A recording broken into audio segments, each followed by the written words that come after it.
Michael Boyle's StrengthCoach.com presents the Strength Coach Podcast, brought to you by Perform Better, the experts in functional training and rehabilitation. PerformBetter.com. All right, hey everybody, welcome to special episode 238.5 of the Strength Coach Podcast. You always know it's a special episode when I do a 0.5. It's the official podcast of Michael Boyle's StrengthCoach.com, the world's best source for strength and conditioning information, brought to you by Perform Better, the experts in functional training and rehabilitation. Remember, they got the big summer sale going on right now, 40% off. So many great items, all the ones that all the popular items. So check that out at performbetter.com. All right, I'm your host, Anthony Renner. The show notes are located at continuefit.com. So like I said, today's a special episode because Greg Cook did a 7-part series on the fundamental capacity screen. Basically, look, I know a 7-part series goes over, for this show, goes over really 3 months. So what I wanted to do for the last segment was just put them all together so you guys have them all in one place. And we're just going to play them, I'm just going to play them straight through today. So it's going to be gray and just talking about the functional capacity screen. 2 other things I want to talk about are sponsors, obviously, besides Perform Better. And as you know, StrengthCoach.com, obviously I'm a partner there. But 2 companies that have really helped me kind of keep the podcast going. Train Heroic has been my latest sponsor, and they've been doing the data-driven coaching segment. Adam Doughty's been doing an amazing job with that, with mostly Tim Robinson. But remember, look, if you're not using and you're doing some kind of online training, you're kind of late to the party already, but they make it super easy to use, and you don't only have to use it to sell programs. It's a great value add for your current clients. So if you want, go to trainheroic.com. They got a 14-day free trial. You can let them know I sent you, and you'll save 10% off your first year of the Train Heroic Pro or Elite Edition. So good stuff. Also, Marigold Bars, couldn't do this without them as well. They started by sponsoring Strength Coach TV, and now they're sponsoring the podcast as well. So their bars are amazing. I literally have one every day. Really good stuff, non-GMO, organic ingredients, gluten-free, grass-fed protein, no preservatives. You actually have to keep them in the fridge. So go to marigoldbars.com, and you can use the code StrengthCoach10, and you'll get $10 off your first order. All right, so let's get to this. We got Greg Cook coming up and talking about the fundamental capacity screen. I want to do an overview of the fundamental capacity screen. It is sort of the fitness or general purpose capacity test coming out of functional movement systems. Functional movement systems being basically the working knowledge of how screening, testing, and assessing functional movement through patterns, not body parts, can actually mesh a almost cradle to the grave perspective of your life and movement, but it can also be reduced down to a chapter in your life where you were healthy, got injured, and wanted to return. Sometimes you'll be a better version of yourself, and sometimes you can actually be permanently disabled. That's the spectrum. So if functional movement systems can give us a measuring stick for the vital signs at the different layers of movement that we must have in place, then I think we actually have contributed something. Because before that, the concept of fixing the human body by setting up the parts really doesn't give us a good base of what we all know intuitively, and that is the whole is greater than the sum of its parts. But the inverse of that is also important to consider, in that I've demonstrated many times in the clinic and in the gym and even on stage in front of hundreds of people that if I've got clear ankles for mobility, good dorsiflexion, good knee flexion, good hip flexion, good ability to cover my spine angles and adequate shoulders, I can demonstrate the potential that this person should be able to come off the table or floor and easily deep squat. And then they can't. And so in this situation, the parts and the potential that these parts could do actually are more than the whole is represented. And we know what the thing is. If we find a mobility problem, you got a mobility problem in your squat. But if we don't, then the only other thing it could be is you've got a motor control problem in your squat. It's not that you don't know how to squat. Your brain already has squatted thousands of times in your growth and development. There's something going on here. And one of the things is underlying pain, avoidance of certain things. And if you've had pain on board for a while, you'll avoid certain patterns and not even realize the pain is just on the other side of that artificial tightness or parking brake that you put on. That's functional movement systems. What if we took that concept into conditioning? What if we took that concept into the way that you break down physical capacities? Where would you start and what would you do with that information? So if we're going to look at the patterns of capacity right after the movement patterns of function, what would we do and how would we do it? Well, I've always tried to reduce confusion with data, not complicate it. And I think both healthcare and strength conditioning and training and rehabilitation are just really, in many cases in modern society, we have all these resources with tech and communication and better devices. And yet I think sometimes we're creating complexity for profit. If I want to prove somebody's weak or lacks power or lacks mobility, I need a few simple tests and a perspective. And that's it. And usually my patients, my clients, my athletes, they don't ask me for these controversial outcome studies or anything. I'm like, hey, you got a really stiff ankle here. Let's measure it.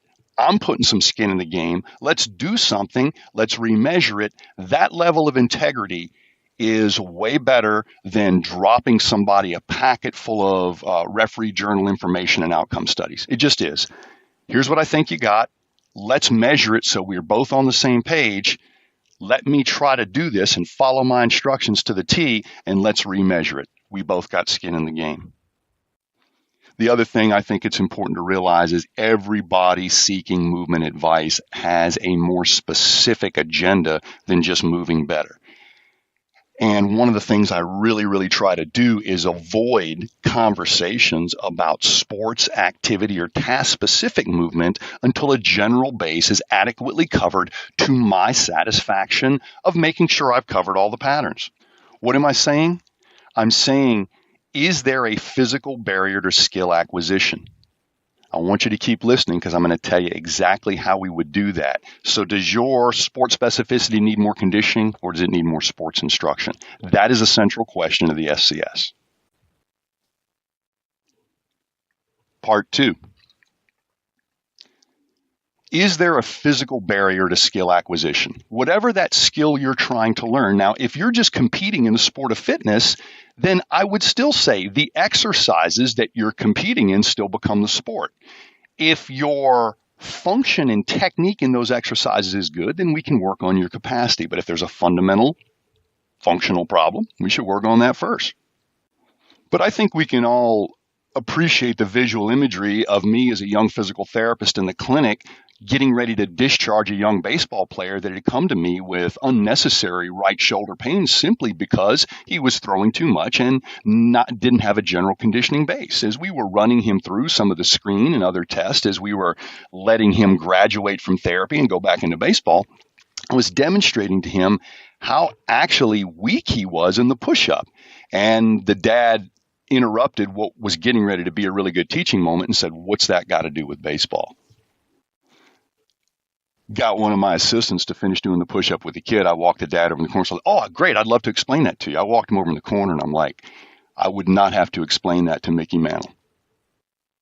A general athletic base was once assumed for baseball players. Now we think we can skip over a general athletic base and go right into baseball. It's not sustainable. And I didn't say your son has to do a lot of push-ups. I said if he can't do one, I think it's unacceptable from a shoulder, core, and posture integrity to ask him to do dynamic activities when he can't brace himself statically. I'm not saying more push-ups make him a better thrower. I'm saying more push-ups demonstrate a physical capacity that will allow him to participate in throwing instruction and technique without having that learning moment interfered with by fatigue. I've heard Greg Rose and I have this conversation a lot of times with golfers. If you're so unfit that you can only hit a small bucket of golf balls, then I think it's going to take a long time to teach you golf, because fatigue is not something we need when we're doing technique and strategic instruction. So if you do have a little bit better base, and I then make sure your technique is not inefficient, we will spend a longer time doing the skill that's really driving your ambition and your goal setting in the first place. So in just a second, I'm going to ask you to pause this recording and write something down. If I had an athlete going into a sport, and that sport was X, meaning I'm not going to tell you. They could be going into Navy SEAL training, or they could be getting ready for a triathlon. They could be getting ready for a Spartan race, or they could be getting ready for backyard soccer season. It doesn't matter. If they get through a functional movement screen with no pain and no significant movement limitations, what conditioning test would you do to demonstrate that they've got a good general base? Not a specific base, but a good general base. Meaning, I think your conditioning is actually as average or slightly better than average as your function. Pause the recording and write down the test you do. General capacity test, demonstrating you've got a general base that we could take you into specificity, and obviously we'll find out if you need a little more of this, a little more of that. General base. What are your tests? It's real easy to go to the current tests that are the flavor of the month. But when I had an opportunity as a young therapist to propose a functional movement screen with my colleagues, the one thing that we knew was universally agreed upon within the field of movement worldwide, World Health Organization, is the first 21 months of life, the neurodevelopmental progression. And it's something every grandma could lecture on. You got to crawl before you walk. And if you crawl in sloppy, I don't know if that's the best base for walking straight. So where would I go with my colleagues if I'm developing a fundamental capacity screen? Would I go right to growth and development? Hell yeah, I would, because that's the fundamental base and everything grows out of that. What is a good reason for giving up your functional base or your functional capacity to get a sport-specific goal? There's one reason: a gold medal or lots of money. Otherwise, reset back to a general default that makes you more adaptable in the next environment you go to. So I think the world can easily see the functional movement screen in its inference to the neurodevelopmental progression that we all go through and is universally agreed upon by all the health organizations. That means if your kid skips one of these movement patterns, there's something wrong. And if they don't, then everything is right enough. In our next section, I'd like to talk to you about what I saw in growth and development that spoke volumes to me with regard to conditioning. Part 3, where did the FCS tests come from? Well, actually, the FCS tests are tests that we've seen used throughout strength conditioning for the most part. We've had to create some hybrid tests and we've had to make some adjustments, but the inspiration for the FCS did not come from those tests. And in the last episode, I told you to write down tests, and a lot of times in fitness and conditioning, we just arbitrarily grab exercises and tests with a lot of hope. And if you're working on one of my kids, you're working on my wife, you're working on my parents, you better bring a little bit more than hope if you're a professional. All right? If you tell me you're going to hit a target, you're going to hit a target. If you tell me this is going to be a good surgery, I'm expecting to wake up. And if you tell me this is going to be a good flight, I expect you to land. Do not guess about my exercise prescription or program design. What gets measured gets done. So we know that there's movement patterns that are fundamental in the first year of life. But after that baby is upright and walking, they have the ability to locomote their body in many different ways and manipulate things with their hands and feet. Locomotion and manipulation is pretty much the way we communicate with our environment and our surroundings and even the people that come in contact with us. Long before we have language acquisition, we have touch, we have feel, we have kinesthesia. We already know light and dark and hard and soft and rough and smooth, and we can tell the difference in human touch and objects. And in that first year of life, we map out our movements, and in that second year of life, we map out our environment. How do we do that? Run, jump, carry, and climb. All right. Now, run, jump, carry, and climb. These are the activities universally seen by kids. What will interrupt those activities? A fundamental flaw in movement development, a situation where their little sensory system is either turning things up or down too much, a child that's not sleeping, eating, or in distress and fearful is not going to go through these things. But if they got a nice full belly and they're working off of a good night's sleep and they're adequately hydrated and they've been cuddled and loved a little bit, they will start exploring their environment. They will get bumps and bruises and falls. And I guess Aristotle said it best, pain is life's greatest teacher, but it's a real quick teacher if you listen. And it's a really inconvenient teacher if you're not aware. If we look at run, jump, carry, and climb, and say, all right, which one of these is the most primal? Well, climbing comes right from crawling. And what does that say to us? Reciprocal upper, lower body movements. Well, bear crawls are really popular, and they're a great exercise, and I use them all the time, but I don't do it as a test because it's not a good test. Too many variables. What's one way I could tell the most potentially worst and best bear crawlers in a group? Well, if I really had a bunch of grad assistants that needed a thesis, I would do a Y balance test on the lower body and a Y balance test on the upper body. That's 3 degrees of reaching while posting on one leg or one arm. Okay? Basically, you could almost call it a 3D pistol or a 3D plank. Now, that's long testing. You're going to have almost 20 minutes invested mapping that out. If you're working with a world-class athlete or somebody who needs exceptional rehabilitation, might be worth the investment. What have we done? Well, we tried to take the best of the Y balance test, which is a test, and turn it into a screen. That means it'll have less predictive value, but really good compartmentalization value between what? Pass and fail, and pain provocation.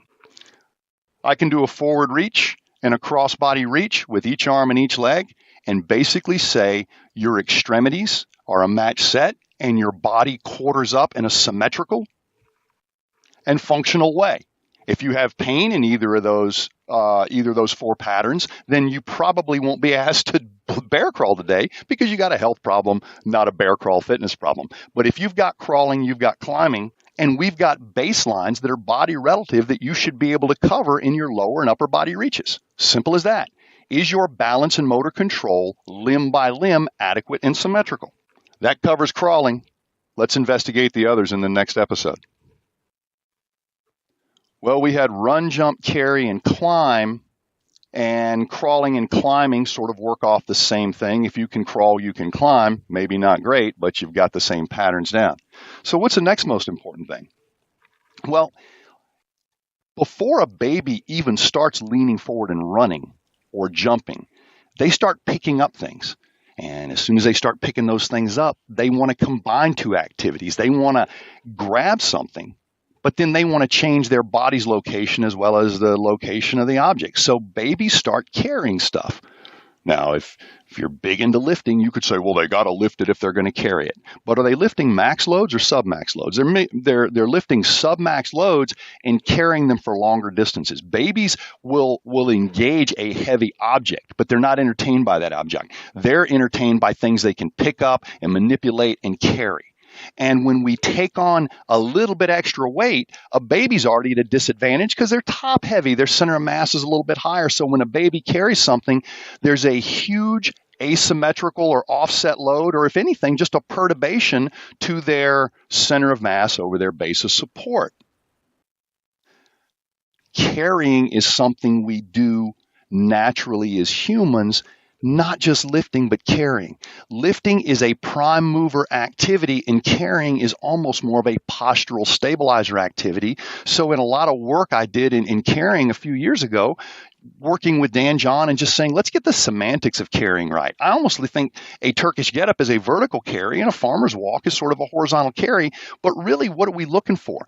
Postural integrity under load. Meaning, when you hang something on your posture, the Turkish get-up isn't a lift. You press the bell before you even come off the ground. You stand up under an already pressed bell. That is a postural activity, whether you think it's a good workout or not. It's basically showing me that you control your posture, not with a max load, but with a submax load that creates balance complexity before it worries about farmer carry capacity. Dan John and I in a DVD also talk about a 6-position carry. Overhead, front rack, suitcase, switch sides, overhead, front rack, suitcase, walk on. This is going to be a 10-minute drill, and you will not set the kettlebell down, but I'm thinking you're an idiot for not switching arm position when your arm starts to falter or waver. I need you to perceive your lack of integrity before you do. This is something I would love to baseline, because if we're going to use carry as an exercise, we better damn well test it first, or you're one of those people hoping your exercise works instead of strategically charting whether your exercise works or not. The carry that I'm getting ready to propose is almost informative, is grip strength testing. And I'm not going to give you a bunch about grip strength testing here. You got to Google at your fingertips. Figure out how much grip strength testing tells us more than just how strong your forearm is.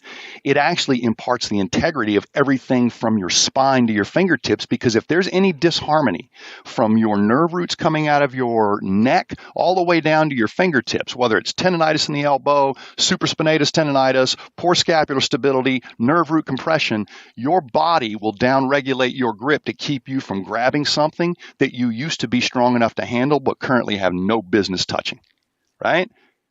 Your subconscious brain, when you're in compromise, when you're in pain, when you're inflamed, and when you're injured, is smarter than your conscious brain that's just trying to finish a set that doesn't mean shit to anybody. So most of what I get to deal with in physical therapy is inhibition.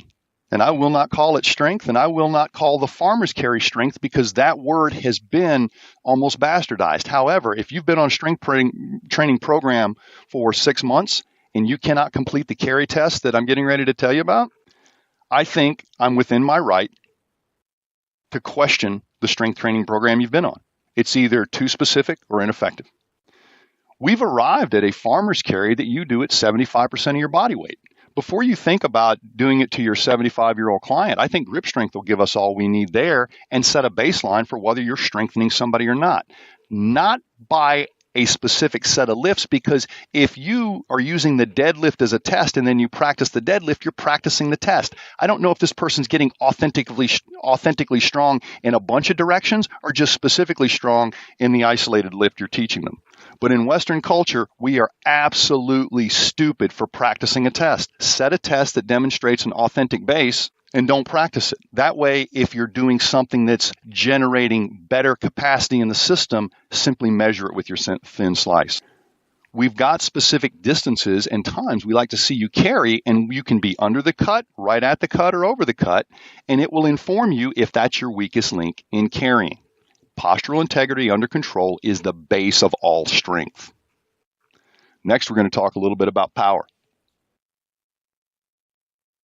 In this section, I'd like to investigate power, but before you start spurting out, why aren't you doing vertical leap? I'd like to tell you that standing long jump is more historically prevalent and correct for a general base. If you're in a vertical sport, that will be an additional type of jumping we look at. But the first jumps kids do are climbing onto stuff and jumping off. That's right, NSCA. They start with their eccentrics and loading first. They start with power negatives, and then they develop the capacity to coordinate it. So gravity is instructional, because if you can jump and land without a fall, then you're already writing the jumping sequence backward. The timing of the lumbopelvic rhythm, the hip firing, the upper body contribution will all work together. Once it does, we have this standing long jump as a gold standard, not all the way back to the beginnings of West Point, but all the way up through modern physical education. We just don't know what to do with the test. Well, let me tell you what FMS did with the test. We basically said, all right, give me a standing long jump. And I go right back to Vern Gambetta, and even though he doesn't like me very much, I think the functional movement screen can actually prove many of the things he was talking about. The difference is he only had one way to do it, which was his program. I know lots of people can gain function, but they better damn well lay a baseline and prove it and not just talk about it.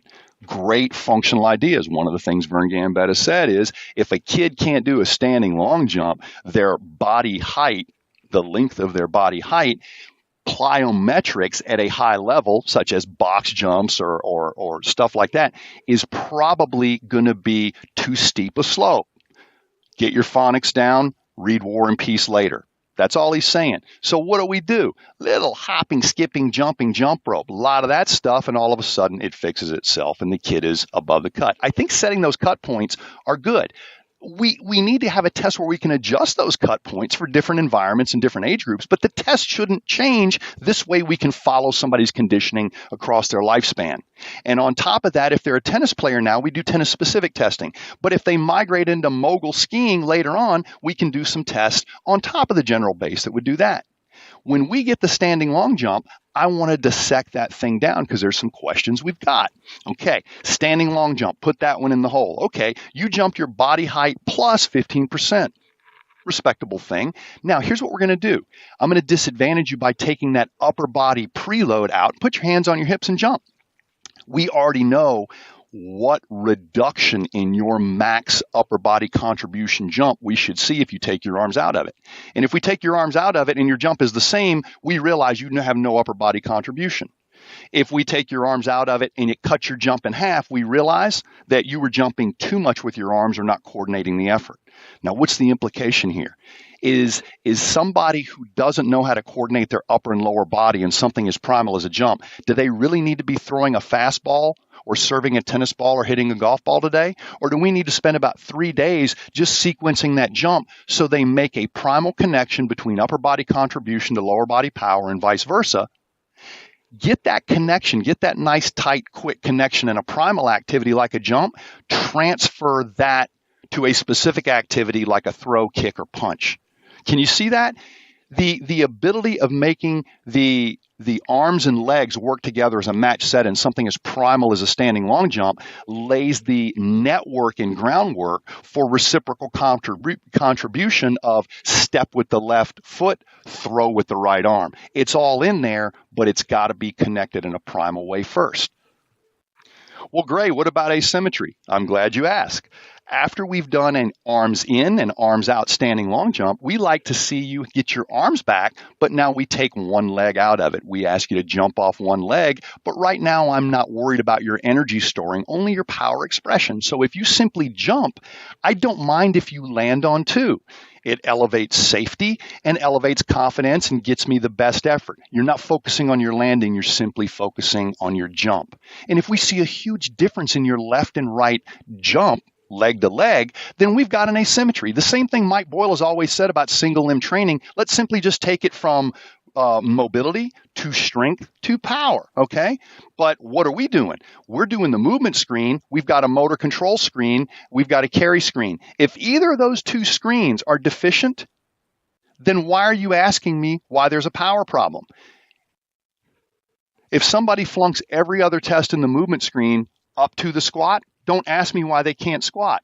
Every pattern in the movement screen from leg raise to lunge is basically building you the overhead deep squat. So the only time you can ever ask me about your squat is if you got 2s on everything and 1 on the squat, or 3s on everything and a 2 on the squat. And my answer in both cases is you got a motor control problem and something's not syncing. And it's got a lot more to do with the way you coordinate your squat than the strength that you possess at any range in the squat. Next, we're going to cover the icing on the cake, the cherry on top of the sundae, energy storing. Energy storing could probably be controversial because no matter how much you say you won't, you're trying to take this to sport specific. But the first energy storing we do is actually in that counter load when the upper body helps the lower body jump in a standing long jump. But our real energy storing comes into play in running. Remember how I said we're going to grab our primal capacities from a child just like we did our fundamental movement patterns and functional movement patterns? Well, the last one is running. And running is basically energy storing, transferring energy from one leg to the other, storing that energy in the body and using your reciprocal arm action and basically your posterior anterior chain working together to just sort of bounce elegantly one side or the other.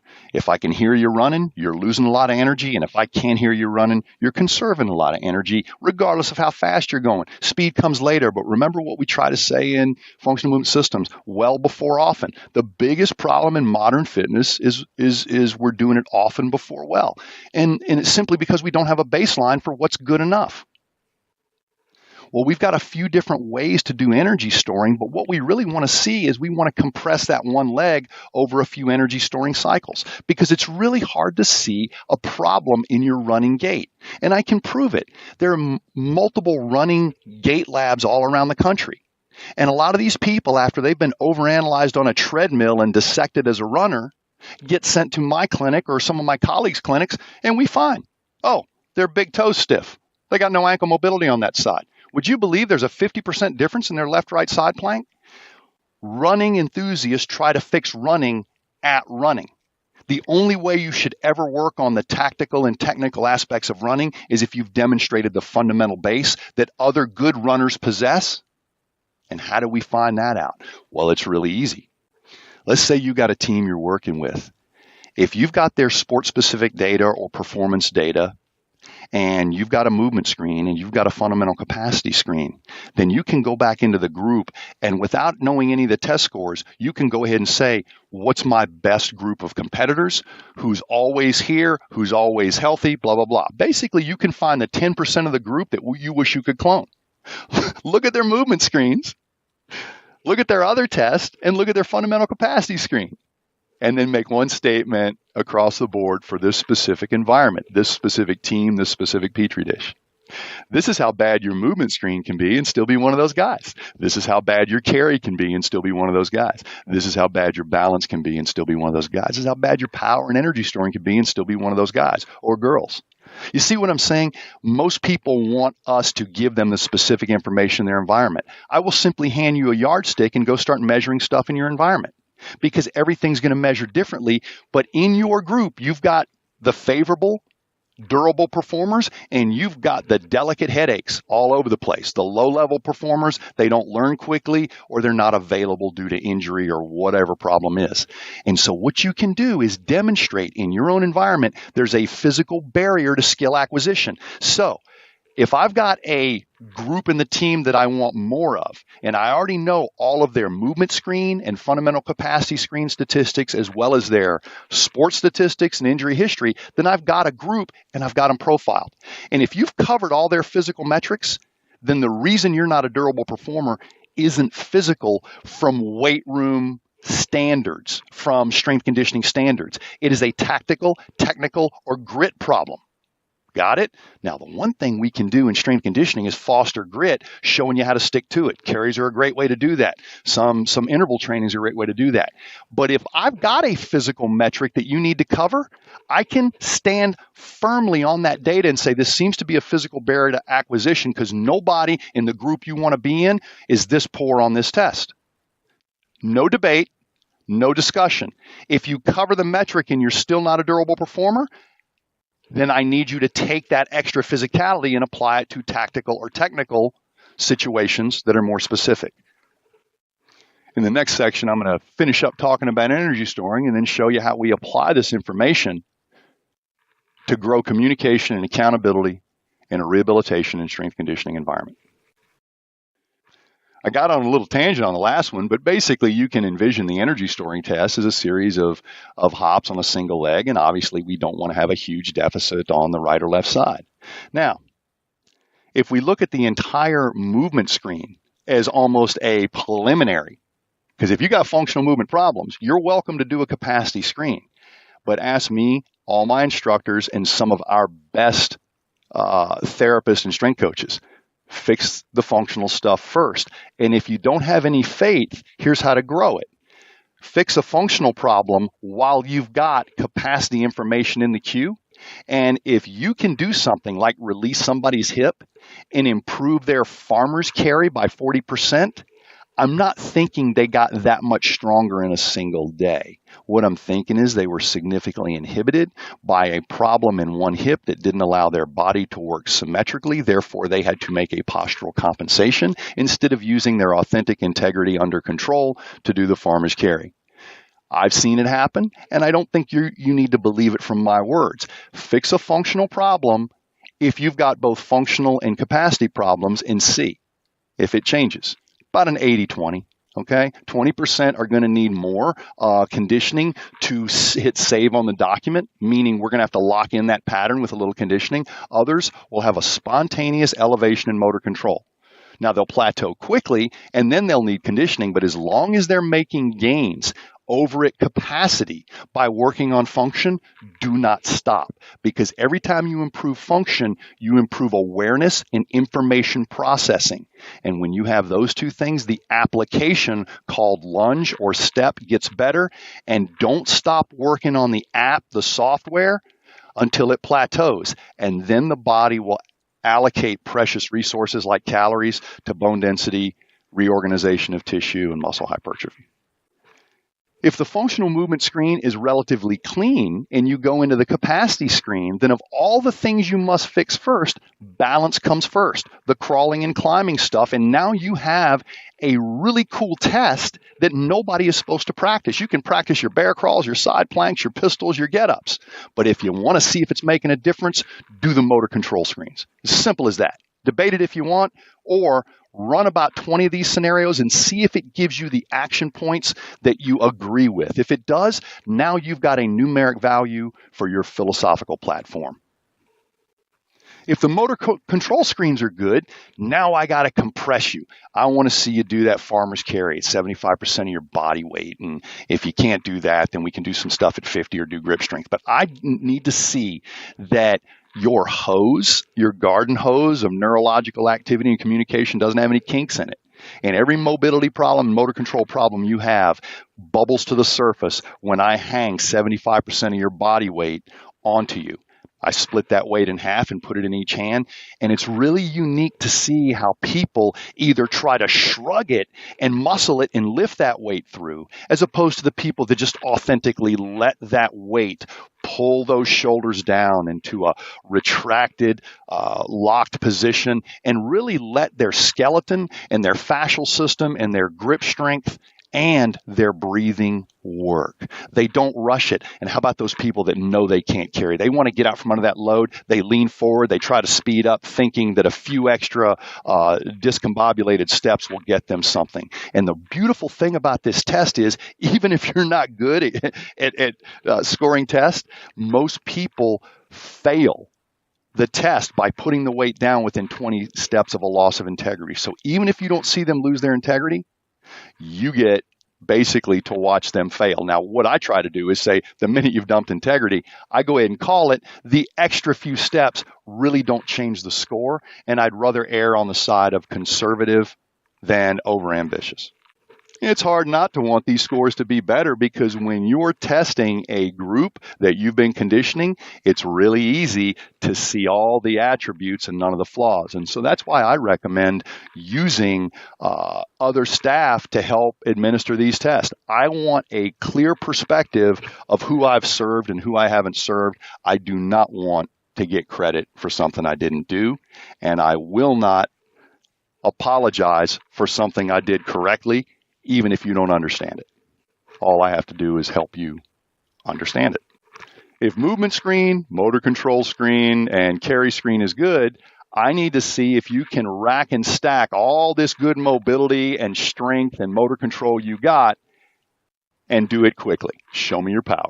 All right. And if your power is adequate, now I know you have no excuse for bad energy storing, except for the fact that you haven't had enough exposure to energy storing. And we just simply have to scale energy storing, whether it's loading the golf club in the backswing with better posture and integrity and weight shifting, or whether it's a simple skipping and jogging acquisition that teaches you how to use the coiled energy in your system, the myotatic reflex. It's the base of plyometrics, in a most fundamental pattern. And it's unbelievable to see how many people are out there working with kids on plyometrics when they're really shitty runners. Just get them running good and then build plyometrics from there. Don't use plyometrics to build running. Use everything I just said in the movement screen and fundamental capacity screen to build the base for running, and let running volume get adequate enough so that we can do some hopping and skipping and jumping and low-level plyos and jump rope. So a lot of people try to use plyos to fix running. As a matter of fact, I consider running that's not atrocious as a prerequisite to plyometrics, just like Vern Gambetta considers a standing long jump in excess of your body height a prerequisite. To leave you with this, if we ask an athletic trainer, do you need more rehabilitation? If we ask a physical therapist or chiropractor, you need more rehabilitation, we'll always say yes. We want to finish the job. We want to take it the best we can. If we ask a strength coach, do you need more strength conditioning? The answer is always yes. Well, what if we ask a plumber if we need new pipes? If the answer is always yes, there's some dishonesty built in there because sometimes what you got's good enough. When strength coaches argue for more time in the weight room and more time on programming, if you've got a numeric value to argue that, you can say this part of the team literally has a physical barrier to skill acquisition. If we elevate their conditioning time, even if some of that needs to be on field, I think they'll be better. Any skill dumped on this group will not stick as well because they are not representing the canvas of athleticism that we want to put this specific paint onto. Get me a good canvas, I'll show you a better painting every time. Get me a shitty canvas, I'll do the best I can. But next season, we're going to develop an athletic base, and then we're going to go specific instead of throwing fastballs before push-ups. I think it's going to be an elegant argument for sports scientists, strength coaches, physical therapists, chiropractors, and athletic trainers, all working with individuals or teams to be able to make a valid numeric argument for, I think your capacity problem is functional, or I think your skill problem is capacity. And now we can do that in a general way. I don't want any of you listening to this to get sucked into the sport-specific model. And here's how you won't. When people argue that we need more sport-specific tests, remember, I'm the guy that was there in the beginning of the movement screen that was asked by every individual sport, can we have a screen for this? Can we have a screen for soccer? Can we have a screen for tactical? Can we have a screen for this? You can do screens for performance level stuff like Greg Rose did at TPI. But if you're going to try to make a functional movement or exercise call, you don't want a sport-specific screen. You want a functional movement screen or a fundamental capacity screen to demonstrate the base is adequate. Well, how do I know what's a good base? Take these two tests into an environment where you already know who's good and bad, and you will find out how shitty can a screen be and still be good in this environment. How shitty can an FCS be and still be good in this environment?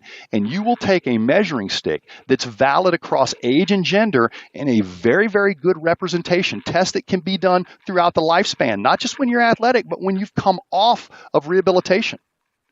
I'm very excited about the FMS and FCS because these are tests that can be done inside a clinic or inside a gym or out on a field, meaning the physical therapist has no excuse for not doing some of these tests on discharge, just like the strength coach has no excuse for not doing them on intake, and the trainer has no reason for not doing them on intake. Do as many tests as you can to get as best perspective as you can. The more baselines you set, the more feedback loops you get on your intervention, and the more you know what to prepare them for as far as when's that goal going to come to me.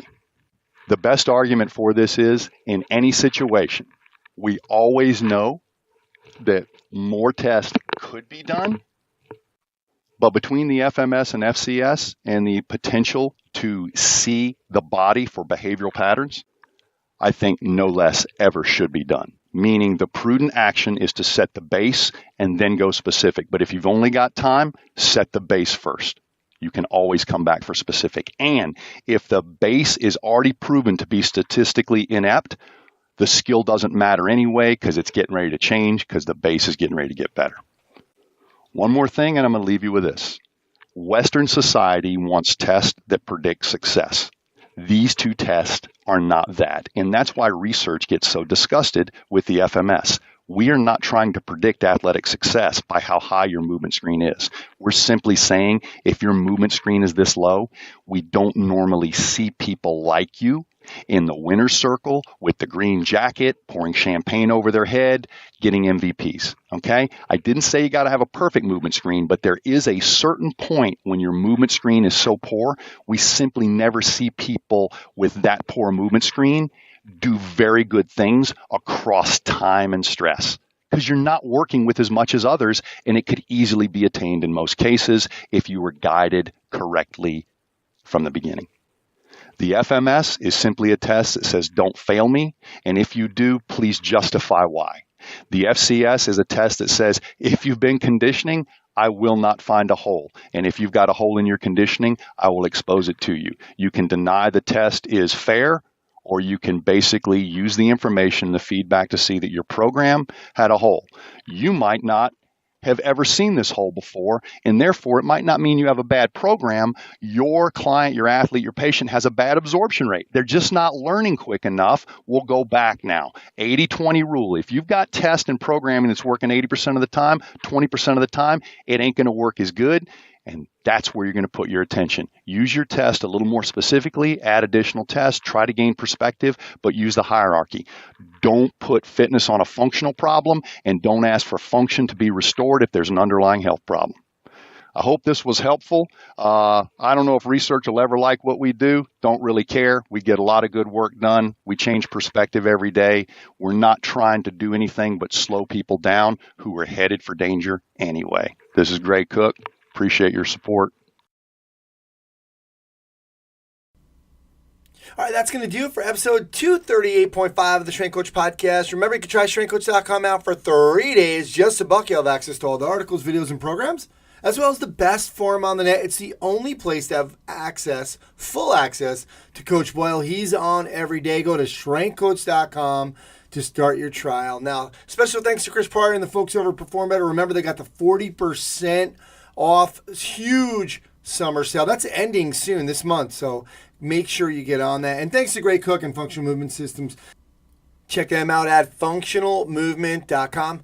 My name's Anthony Rena. Go to continuefit.com for all of my stuff, including Strength Coach TV and obviously all of the episodes of the podcast. You can sign up for the Success Series, 5 audio interviews on success in the fitness business. It's kind of a little preview of my upcoming book on success in the fitness industry. So go to continuefit.com. Thanks again, and I'll speak to you next time.